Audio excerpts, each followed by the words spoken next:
오늘은 시작할 때와 끝날 때 이런 제목으로 함께 은혜를 나누도록 하겠습니다.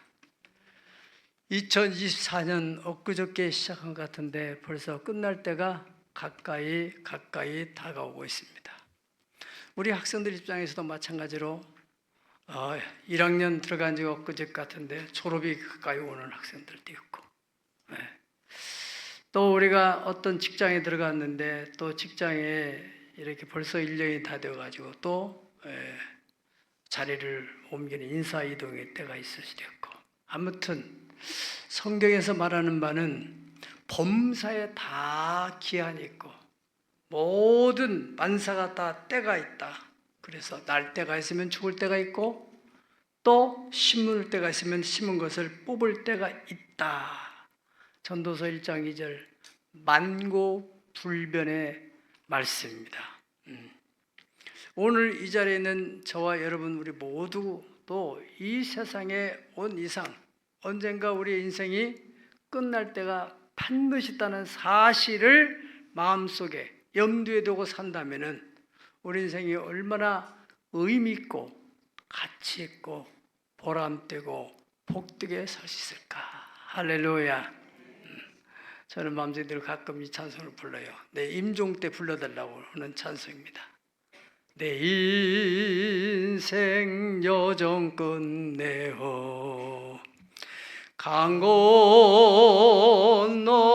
언덕 이를 때 하늘 문 향해 말하리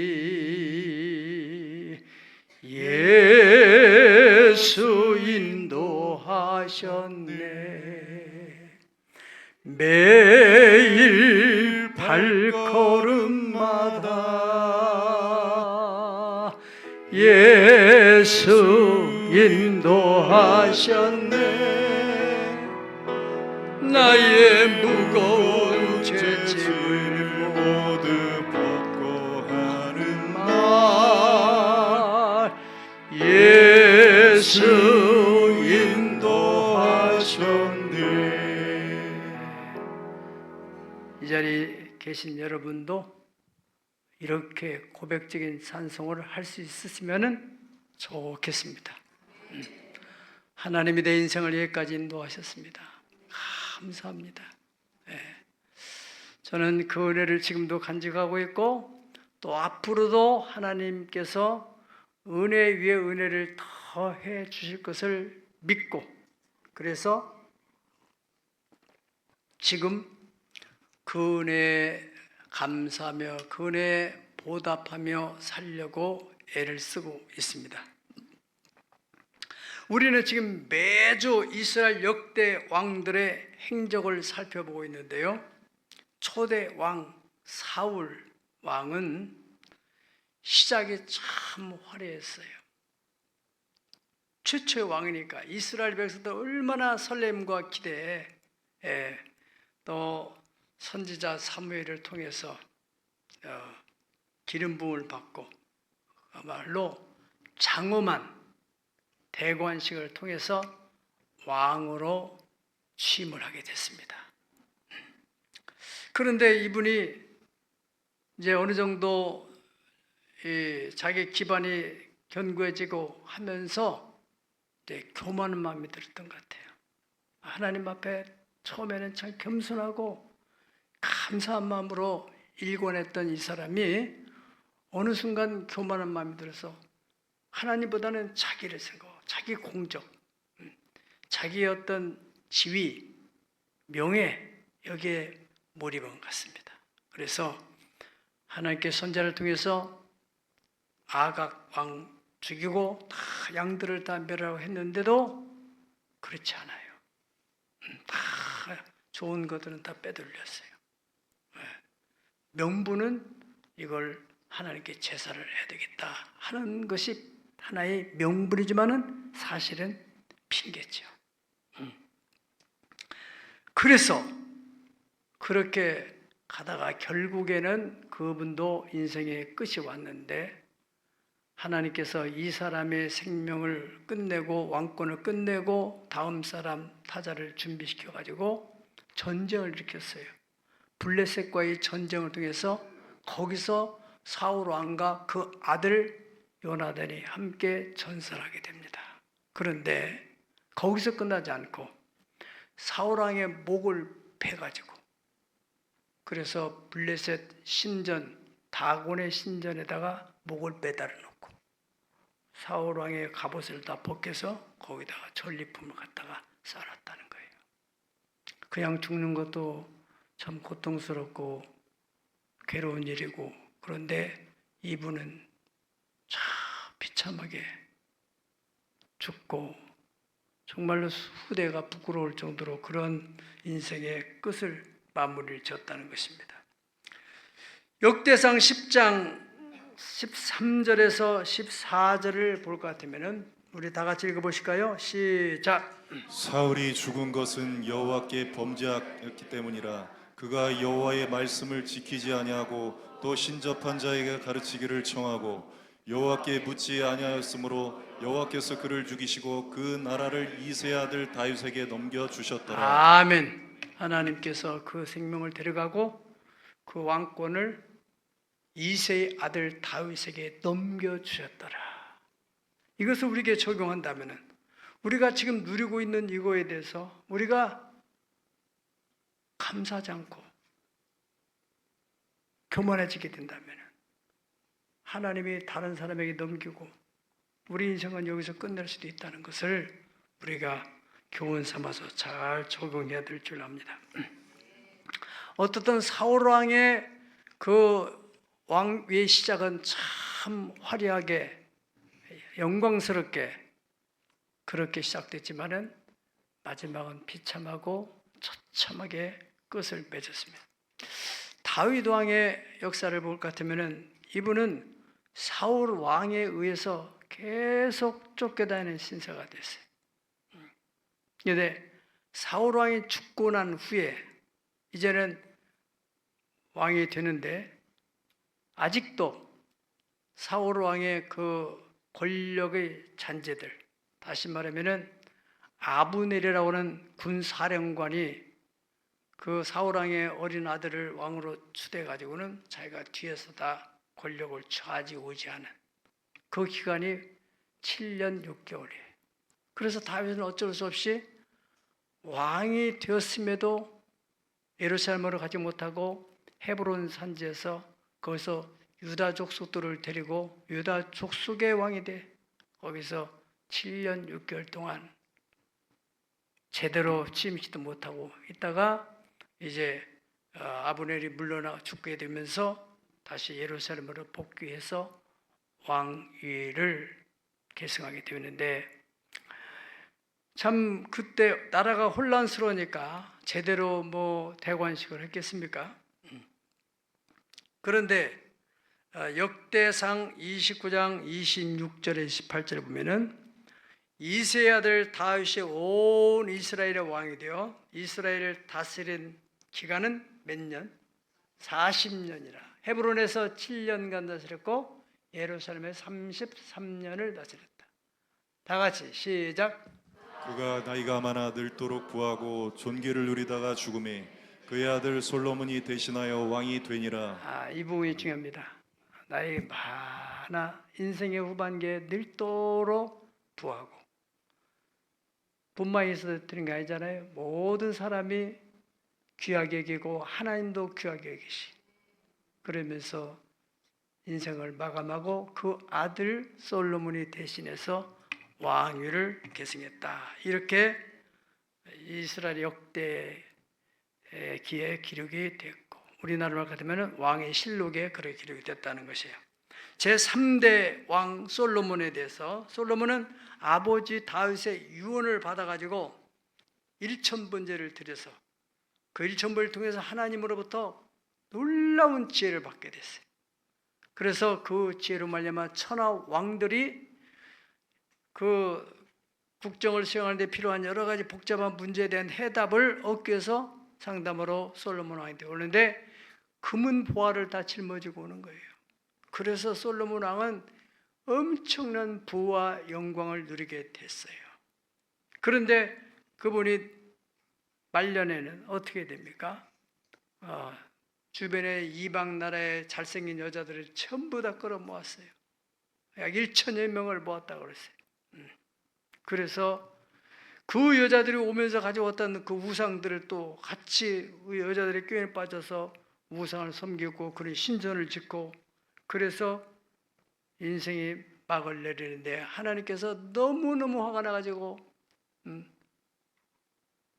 이 솔로몬 죄로 인해서 이스라엘의 10지파를 솔로몬의 신하 여로보암에게 떼주고 솔로몬은 한 지파, 그 베냐민 지파만 데리고 그 아들 르호보암이 왕을 계승할 수 있도록 했다고 그랬습니다. 역대하 9장 31절을 볼 것 같으면은 솔로몬이 그 조상들과 함께 잠에 그의 아버지 다윗의 성에 장사되고 그의 아들 르호보암이 대신 왕이 됐다. 여기에 조상들과 함께 잤다. 다윗 성에 장사됐다. 그러니까 솔로몬이 그렇게 화려한 삶을 산 것에 비해서는 너무 초라하게 마지막에 기록됐다는 것입니다. 우리가 지난주에 살펴봤던 요아스 왕의 경우는 우리가 살펴본 대로 1살 때 그 할머니 아달랴가 완전히 왕자들을 진멸하는 그런 중에서 그 고모인 여호사부아씨 생명 걸고 그 조카를 끌어안고 그래서 6년 동안 잘 돌봐줬어요. 그리고 그 남편 여호야다와 함께 7년 차에 왕으로 세워가지고 대관식을 잘하고 아달랴 여왕을 제거하고 그 후에도 계속적으로 그 요아스 왕을 잘 도와서 왕을 잘 나라를 다스리도록 했는데, 이 여호야다 대상이 죽고 난 후에 이 사람이 백성들에게서 꾀임 받아가지고 또 우상 숭배를 하게 되는데, 그 다음 어떻게 됐어요? 하나님께서 진노하셔가지고 선자들을 보내서 그러지 말으라고 경고를 하는데도 불구하고 안 되니까 하나님 편에서는 그래도 자기 생명의 은인이고 또 촌수로는 고부격이고 여호야다 대제사장의 아들 스가랴를 보내면 말을 듣겠지라고 하나님이 생각했던 것 같아요. 그래서 선지자가 아닌 제사장을 보냈는데 그 소리가 듣기 싫어가지고 그를 돌로 쳐 죽였다고 그랬어요. 그리고 난 후에 그는 또 전쟁이 일어나가지고 부상당했다가 침상에 누워 있는데 그의 신하들에서 돌 맞아서 죽게 됐다. 이래서 끝을 냈어요. 이제 그 아들 아마샤, 요아스 왕의 아들 아마샤에 대해서 우리가 오늘 말씀을 나누게 될 것입니다. 이 아마샤 왕의 집권 초기가 오늘 이제 본문에 나와 있어요. 25장 5절에서 12절까지 내용을 볼 것 같으면은 이 사람이 지금 이 에돔 나라와 전쟁을 벌이려고 다 군사력을 점검해 보니까 자기 군사력이 30만이에요. 아무래도 이거까지는 안 되겠다 싶어서 북이스라엘 그 군대를 용병으로 은 100만 달란트를 주고서 그 사람들과 계약을 하고 용병을 받아들였어요. 그래서 연합을 해가지고 그 에돔족을 치려고 생각을 했는데 무명의 손자가 나타나가지고 하나님이 그렇게 하면은 함께하지 않는다. 하나님이 함께하지 않으면은 패한다. 그런 경고의 메시지를 주니까 이 사람이 고민을 하는 거예요. 그 고민하는 내용이 어디 있어요? 아마샤가 여기 9절을 보면은 아마샤가 하나님의 사람에 이르되 내가 100달란트를 이스라엘 군대에게 줬으니 어찌할까? 하나님의 사람이 말하되 여호와께서 능히 이보다 많은 것을 왕에게 주실 수 있나이다. 고민을 했단 말이에요. 고민. 그렇지만은 순종해야 되겠다. 100달란트는요 요즘으로 한 사람씩 그 목숨을 담보로 전쟁에 나가는 거잖아요. 그 사람은 사는 거잖아. 그래서 최소로 100만 원에 자기 목숨을 팔 사람이 있겠어요? 근데 100만 원을 친다 할지라도 1,000원 이렇게 되는 거예요. 어마어마한 돈이에요. 그것을 내 힘에 다 지불했어요. 지불했는데도 하나님이 함께하지 않다 보니까 다 내려놓고 그 사람들을 다 돌려보냈어요. 가라고. 그 사람들 돈 가지고 있다 가고. 그리고 이제 자기 군대 30만 원을 가지고 전쟁을 치렀는데 전쟁에 이겼어요, 졌어요? 하나님이 함께 하시니까 넉넉하게 전쟁에서 승리하게 됐다는 것입니다.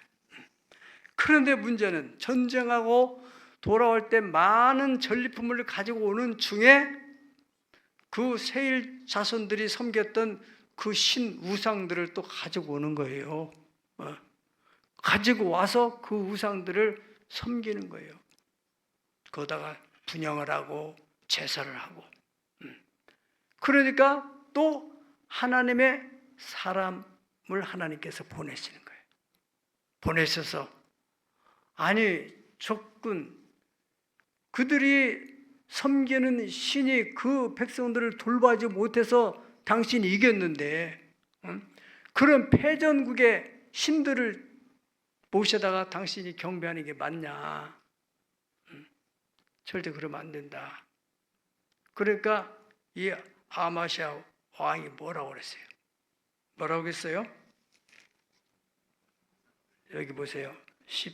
15절, 16절. 16절 읽어보세요. 시작. 선지자가 아직 그에게 말할 때 왕이 그에게 이르되 우리가 너를 왕의 모사로 삼았느냐 그치라 어찌하여 맞으려 하느냐 하니 선지자가 그치며 이르되 왕이 이 일을 행하고 나의 경고를 듣지 아니하니 하나님이 왕을 멸하시기로 작정하신 줄 아노라 하였더라. 아멘. 그 선지자가 경고의 메시지를 전하니까 자기가 하고 싶어서 하겠어요? 하나님께서 지금 그를 사랑하기 때문에 간섭하는 건데 그쳐! 너 맞으려고 그래? 우리 요즘 버전으로 한다 뭐라 해요? 입 닥쳐! 죽고 싶어. 이렇게 위협을 했다는 거예요. 그러니까 선지자가 뭐라고 그래요? 하나님이 왕을 멸하시기로 작정하셨구나. 이때부터 이제 문제가 생기는 거예요. 그래서 고린도서 10장 12절에 보면은 따라서 그런즉 선들로 생각한 자는 넘어질까 조심해라. 요즘 말로 버전하면은 잘 나갈 때 조심해라. 제가 옛날에 스텔라 우리 교회에서 빼준 스텔라를 타고 12년 정도 탄 것 같아요. 그래 자꾸 이제 그 밑에 그 배기통에 문제가 생기고 그래서 이제 새로 오피러스 지금 타고 있는 오피러스를 빼줘서 오피러스를 타는데 이야 얼마나 지하실에 살다가 고층 아파트에 사는 것 같은 기분이 있잖아요. 응? 그 시운전하려고 해서 무슨 일로 내가 인천을 갔다가 서양고속도로를 타고 이제 달리는데 시운전 그러니까 뭐 길을 대한다고 그래서 서양 해질녘이에요. 해질녘. 저 올곳 있는 그 부분이에요.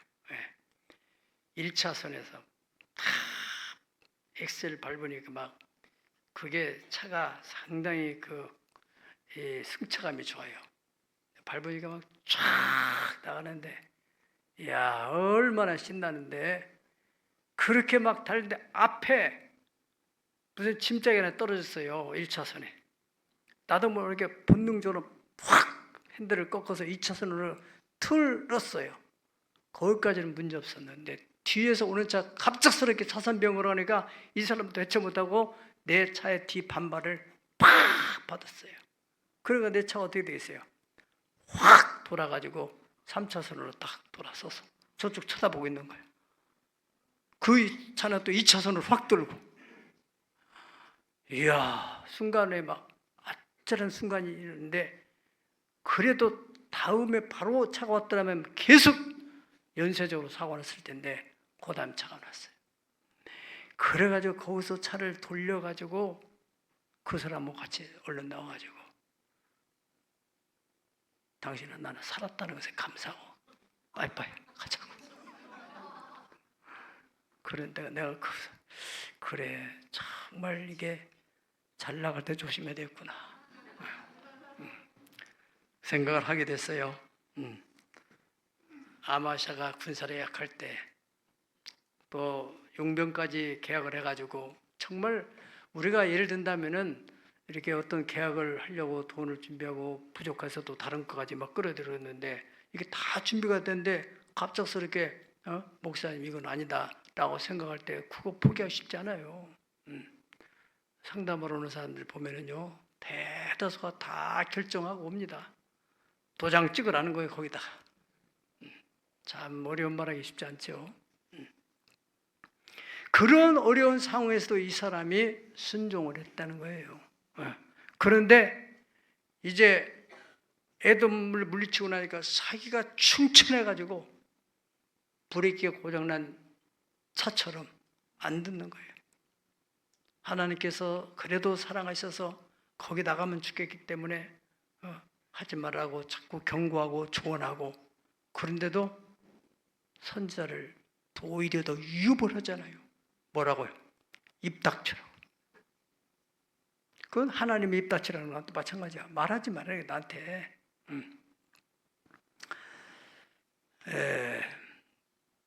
25장 19절에 20절까지 보면 같으면은 이제 그 기세를 몰아가지고 이 아마샤가 이스라엘하고 또 한판 붙으려고 선전포고를 하는 거예요. 그러니까 이스라엘 왕이 지금 하는 말입니다. 네가 에돔 사람들을 쳤다고 네 마음이 교만하여 자긍하는도다. 네 궁연에서 어찌하여 화를 자초하여 너와 유다가 망하고자 하느냐 하나. 시작. 아마샤가 듣지 않았으니 이는 하나님께로 말미암은 것이라. 그들이 에돔 신들에게 구하였으므로 그 대적의 손에 넘기려 하심이더라. 아멘. 그들이 누구한테? 에돔 신에게 구하였으니 하나님이 넘기려고 계획한 것이다. 그래 전쟁을 하게 됐어요. 어떻게 됐어요? 이 아마샤가 기분 좋게 대패를 했어요. 그래가지고 그 이스라엘 왕이 와가지고는 예루살렘 성벽을 막 다 헐었어요. 한 400m 이상을 다 헐어내버리고 거기에 성에 하나님께 제사 드릴 때 쓰는 그릇들, 금그릇, 은그릇들을 전부 다 가지고 가고 또 왕궁에 있는 것까지 전부 다 뺏어가고 아마샤는 그냥 내동댕이 쳐버리고 그렇게 됐어요. 간신 자기 목숨은 부지했죠. 백성들 중에서도 똑똑한 사람 다 끌려가고 포로로 끌려가고 완전히 나라가 초토화됐죠. 그래서 국력이 쉬워지니까 어떤 일이 벌어져요? 왕권도 당연히 약해지게 되죠. 그러니까 반란군이 일어나게 돼요. 반란군. 우리 몸도 면역력이 약해지면은 여기저기 이상한 그런 병들이 달라붙듯이 그래서 나라가 약해지니까 왕권이 약해지면서 이 사람이 반란군을 어떻게 감당을 못하니까 도망을 가는 망명 가는 라기스로 망명을 가게 돼요. 이건 이스라엘 민족성으로 볼 때는 선택받은 백성이 그 이방 개처럼 취급하는 이방 나라에 도망간다는 것은 있을 수 없는 일이에요. 그런데도 목숨을 부지하게 해서 도망갔는데 반란군이 거기까지 추격해 들어가서 그 사람을 죽여버렸어요. 그리고 그 시체를 저 유다 성읍에 장사했다고 그랬습니다. 그래서 이 아마샤 인생은 그렇게 끝났어요. 유다 성읍에 장사했다는 것은 공동묘지에다가 그냥 던졌다는 거나 마찬가지예요. 이스라엘 역대 왕들 중에서 하나님의 잘한 왕들은 다윗성 왕실의 묘에 묻히니라. 그리고 보통 왕들은 다윗성에 장사하니라. 아주 이런 왕들은 유다 성읍에 요즘은 뭐라고요? 공동묘지 그렇게 인생을 마치게 됐어요. 집권 초기에 그렇게 형통하고 잘 나가던 이 왕 아마샤 왕이 어떻게 이렇게 비참하게 인생을 마치게 됐는가? 어디서부터, 무엇부터 잘못됐나? 하나님 관계, 하나님이 보내신 선자의 관계, 거기서부터 문제가 생겼던 것입니다. 우리가 봤듯이 그가 초기에는 얼마나 겸손한 마음으로 무명의 선지자, 다 자기는 세팅하고 전쟁 준비 딱 완벽하게 했는데도 불구하고 선자의 말을 순종해서 다 계약도 취소하고 그래서 전쟁에 나가게 됐어. 승리했어요. 문제는 뭐예요? 승리한 이후가 문제였어요. 마찬가지입니다, 여러분. 어려울 때는 우리가 겸손하고 잘 믿음으로 살려고 애를 쓰다가 어느 정도 안정세에 들어갈 때 선줄로 생각할 그때가 위험한 때라고요. 잘 나갈 때가 위험한 때라. 그 아마샤의 형통할 때와 형통치 못할 때 그 중심에 뭐가 있어요? 하나님, 그리고 하나님 보낸 선지자 관계. 그래서 역대하 20장 20절에 따라합시다. 너희는 너희 하나님 여호와를 신뢰하라. 그리하면 견고히 서리라. 그의 선자들을 신뢰하라. 그리하면 형통하리라. 아멘. 네, 이스라엘 역대 왕들 역사도 마찬가지입니다. 하나님께서 보낸 선자들을 신뢰하고 따를 때 그들은 형통했지만은 그렇지 않았을 때는 어려움을 많이 당하게 됐죠. 우리가 여기 역대하 24장 20절에 보면은 요아스 왕도 하나님이 사랑하셔서 선자를 통해서도 안 되니까 누구를 보냈다고 했어요? 여호야다의 아들 제사장 스가랴를 보냈어요. 그래서 스가랴를 통해서 뭐라고 말씀드렸습니까? 너희가 어찌하여 여호와의 명령을 거역하며 따라서다 스스로 형통치 못하게 하느냐? 너가 스스로 왜 네 이낀 새끼를 막으려고 하느냐? 그렇게 경고를 받았는데도 불구하고 그 말을 듣기 싫어서 요아스가 스가랴 제사장을 쳐 죽이고 결과적으로 자기도 그렇게 비참하게 죽음을 맞게 되는, 그 얼마나 인생이 어리석어요. 자, 우리가 이스라엘 초대왕 사울이 어떻습니까? 사무엘을 통해서 주신 메시지를 듣지 않고 자기가 하고 싶은 대로 하고 그리고 변명하다가 결과적으로는 전쟁을 통해서 그렇게 비참한 처우를 맞이하게 됐습니다. 거기에 비해 다윗 왕, 여러분, 사람이 완전한 사람은 없어요. 사울 왕보다도 오히려 다윗이 더 나쁜 죄를 많이 졌어요.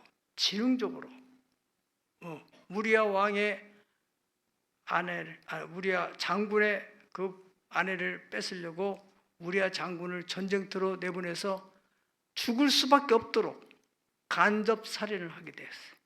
그리고 뿐만 아니라 그 아내를 자기 왕으로 맞이하게 됐죠. 아무도 모르는 사실이에요. 그런데 나단 선자가 나타나가지고 이래저래 뭐 양의 비유를 들고 그러면서 어느 집에 부잣집에 왕이 100마리나 있는데 또 가난한 집에는 양이 1마리밖에 없는데 부자집에 손님 오니까 이 부자가 가난한 집에 양을 갖다가 손님을 대접했다고. 다윗이 그 얘기 들으니까 세상에 그런 놈이 어디가 있어. 막 화를 내니까 나단 선자가 바로 당신이 그 사람이야.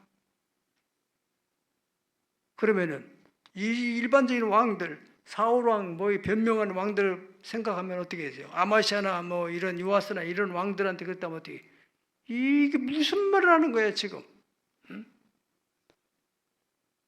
저놈을 당장 처치해버려. 그럼 다 끝나는 거잖아요. 다윗은 그 사람의 문제가 아니라 그 배후에 하나님이 계시다는 걸 알았어. 저 사람 죽여서 끝날 문제가 아니다. 그래 거기에 답작 엎드리는 거예요. 13절 사무엘하 12장 13절 보면은 다윗이 나단에 이르되 내가 여호와께 죄를 범했노라. 간단해요. 짓는데 어떻게 할 거예요? 하나님 앞에 내가 죄졌다. 그러니까 나단이 다윗에게 말하되 여호와께서도 당신의 죄를 사하셨나이다. 당신은 죽지 아니하십니다. 사울왕은 여기에 비하면 그렇게 큰 죄도 아니잖아요.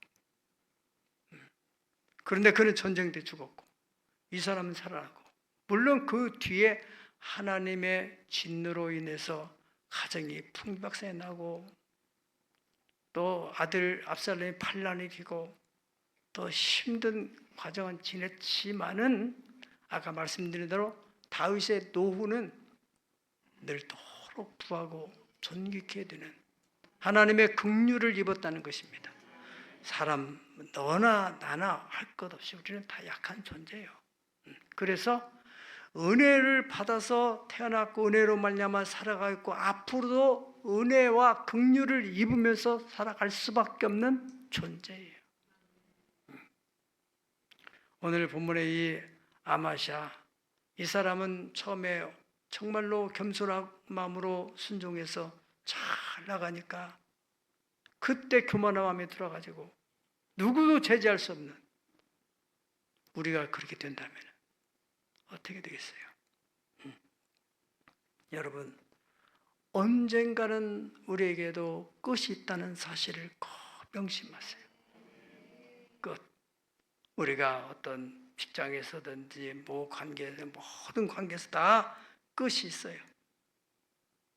인생의 끝이 여러분 어떻게 되기를 원하십니까?